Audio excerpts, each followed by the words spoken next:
जय हिंद दोस्तों, स्वागत है आपका अपने YouTube चैनल गंगा गुरुकुल में। आज की इस वीडियो में हम बात करने वाले हैं आप लोगों के द्वारा, आप मित्र बंधुओं के द्वारा सुझाए गए एक टॉपिक पे, जिस पे आप लोगों को बेसब्री से इंतजार था मेरे वीडियो का।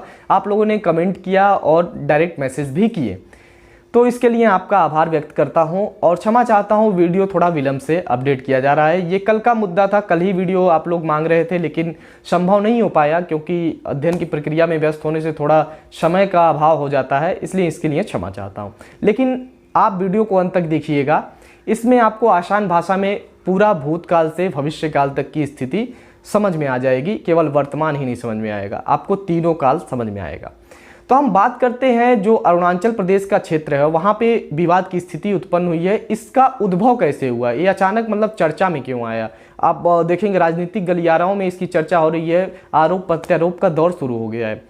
तो ये घटना है 18 जनवरी 2021 की, जब एनडीटीवी के द्वारा एक रिपोर्ट पब्लिश की गई जिसमें 2 इमेज दिखाए गए और उसमें बताया गया कि जो चाइना है वो इंडियन टेरिटरी यानी भारतीय सीमा में अरुणाचल प्रदेश के सुबनसिरी जिला के उत्तरी क्षेत्र में, कौन सा जिला है? सुबनसिरी जिला है, उसके उत्तरी क्षेत्र में 4.5 किलोमीटर अंदर भारतीय सीमा में प्रवेश करके और एक गांव का निर्माण कर चुका है और उसमें लगभग 101 घर हैं और निर्माणाधीन कार्य चल रहे हैं। ये तो रिपोर्ट थी एनडीटीवी की। उसके 24 घंटे, इस रिपोर्ट के पब्लिश होने के 24 घंटे पश्चात जो कहें तो सामरिक मामलों पे नजर रखने वाली एक एजेंसी है डिट्रेस्पा, उसने भी 2 इमेज दिखाए जिसमें जो घर की पुष्टि हो गई है कि वहाँ पे घरों का निर्माण हो गया है और वहाँ पे निर्माणाधीन कार्य चल रहे हैं। तो इसके पश्चात अब राजनीतिक क्षेत्र में पक्ष विपक्ष का मुद्दा तो चलना जरूरी था। इसमें राहुल गांधी के द्वारा कॉन्फ्रेंस में ऐसा बोला गया कि जो वर्तमान सरकार है चाइना की जो साम्राज्यवादी नीति को लेकर सतर्क नहीं है और ऐसी घटनाएं 2 बार और हो चुकी हैं, ये तीसरी बार है। तो हो सकता है भविष्य में हमें इसका ज़्यादा खामियाजा भुगतना पड़ेगा। तो ये उनका आरोप था वर्तमान सरकार पे। तो अब वर्तमान सरकार को भी अपना स्टैंड लेना था, तो उन्होंने भूतकाल की बातों को अच्छे से इनके सर थोप दिया कि आपके ही दादा परदादा के समय यहाँ पे हमारा चाइना से युद्ध हुआ था और बहुत सारे सियाचिन वाले क्षेत्र या फिर हमारा जो अभी का टेरिटरी अरुणाचल प्रदेश क्षेत्र जो उसके क्षेत्र में है वो चला गया। तो ये तो इन लोगों का एक पॉलिटिकल व्यू से विवाद हुआ। हम देखते हैं अब चाइना क्या चाहता है और इंडिया को क्या रिएक्ट करना चाहिए। चाइना की पॉलिसी हमेशा से साम्राज्यवादी नीति रही है, चाहे हांगकांग का क्षेत्र हो, चाहे ताइवान का क्षेत्र हो, चाहे भारत से उसको, वो मतलब कई मोर्चों पे एक साथ लड़ना चाहता है और साम्राज्यवादी नीति को विस्तार करके जो विस्तार की नीति है उसको बढ़ाना चाहता है। तो उसको लेकर देखिए, जैसे आपने गालवान घाटी का देखा था, अभी अप्रैल में आपको गालवान घाटी देखने को मिली, एक विवाद की स्थिति उत्पन्न हुई थी चाइना से भारत से। फिर उसके पहले सिक्किम और भूटान के क्षेत्र पे हमने डोकलाम विवाद देखा था, बहुत सारी कूटनीतिक स्तर पे वार्ता और ये सारी चीज़ें दबाव पड़ने के पश्चात वो पीछे हटा था। अब ये तीसरे स्तर पर ये कार्य कर रहा है अरुणाचल प्रदेश में। वो कई बार अपने नक्शे में दिखाता है कि अरुणाचल प्रदेश का जो आधा मतलब उत्तरी हिस्सा है वो चाइना का है। तो इसको लेकर विवाद हुआ कि भाई जो सुबनसिरी जिला है वो लगभग 4.5 किलोमीटर तो अंदर आ गया, इसकी पुष्टि हो गई, लेकिन इस पे ये तय करना, ठीक है, कि ये जिला अभी मतलब ये इंटर किया है चाइना की पहले से इंटर है। तो इसके इतिहास के पन्नों में अगर जाएंगे, आप डिफेंस पढ़े हैं तो 1962 का वॉर भी पढ़ेंगे और उसका सिनेरियो पढ़ेंगे कैसे जो वहाँ पे स्थितियाँ उत्पन्न हुई। उसके पश्चात 62 का युद्ध हुआ। तो जो भारत के प्रधानमंत्री, वर्तमान प्रधानमंत्री थे उस समय के, पंडित जवाहरलाल नेहरू जी, माननीय पंडित जवाहरलाल नेहरू, तो उन्होंने जो मित्रवत संबंध, हिंदी चीनी भाई भाई का नारा दिया और मित्रवत संबंध बनाने का उन्होंने प्रयास किया कि हमें कोई विवाद नहीं बनाना है, हमें अपनी इकोनॉमी को बूस्ट करना चाहिए, हमें डिफेंस पे ज़्यादा खर्च नहीं करना चाहिए। लेकिन चाइना की ऐसी पॉलिसी नहीं थी, वो अटैकिंग, हमेशा अटैकिंग मोड में रहा है, आपको पीछे करते ही वो खंजर घोंपने का कार्य करता है। तो उसी आधार पे जो 1959 का जो समय था, उसी समय इस क्षेत्र पे कब्जा हो गया था। जो आज 4.5 किलोमीटर अंदर आने की बात की जा रही है, तो उसी समय ये क्षेत्र चाइना के कब्जे में था, यानी अभी भी वर्तमान में भी है। लेकिन आश्चर्य की बात यह है 1959 में उसने कब्जा किया, लेकिन निर्माण कार्य हुआ है 2019 है उसके पश्चात, यानी अगस्त के पश्चात, यानी 2020 और 19 के मध्य, ठीक है। तो ये इस सरकार को चेतावनी है या चुनौती है, किस आधार पर यह सरकार डिप्लोमेटिक रूप में लेती है, लेकिन इसमें पल्ला किसी को नहीं झाड़ना चाहिए। ये देश की सुरक्षा का मामला है, देश की सामरिक स्थिति का मामला है। अगर वर्तमान सरकार ये कहे कि आपकी जो विपक्षी पार्टी है कांग्रेस की हम बात करते हैं कि आपके परदादा ने ऐसा गलती किया था, इसकी वजह से चाइना में ये क्षेत्र चला गया था, उसने ये कब्जा कर लिया था, तो ये गलत होगा। जो चीजें भूतकाल में हो गई इसका मतलब नहीं कि तब उसने जमीन ले लिया तो आज भी हम अपना जमीन छोड़ दें। तो या तो ये भारत सरकार को खुली चुनौती दे रहा है चीन, या तो उसकी कोई और मंशा है।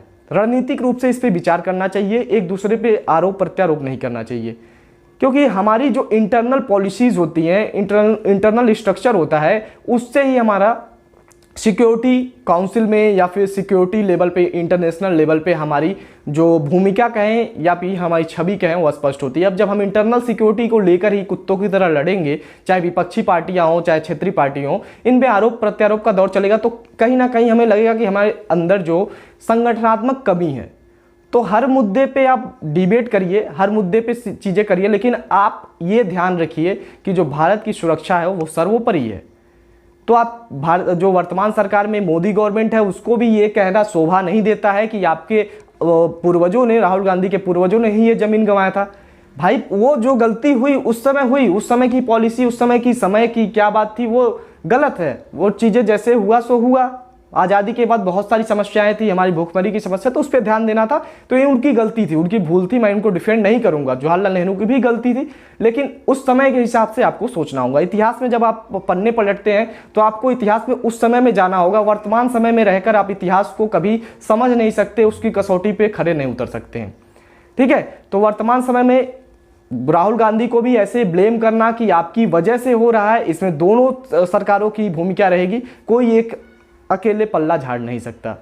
तो आपको देखना होगा 4.5 किलोमीटर अंदर जो LAC line of actual control है, जो चाइना से हमारी बाउंड्री है, वो कोई वास्तविक रेखा तो है नहीं, उसे काल्पनिक रूप से उसको दिया गया, उसकी फेंसिंग वगैरह नहीं की गई है, बस एक बाउंड्री लाइन है।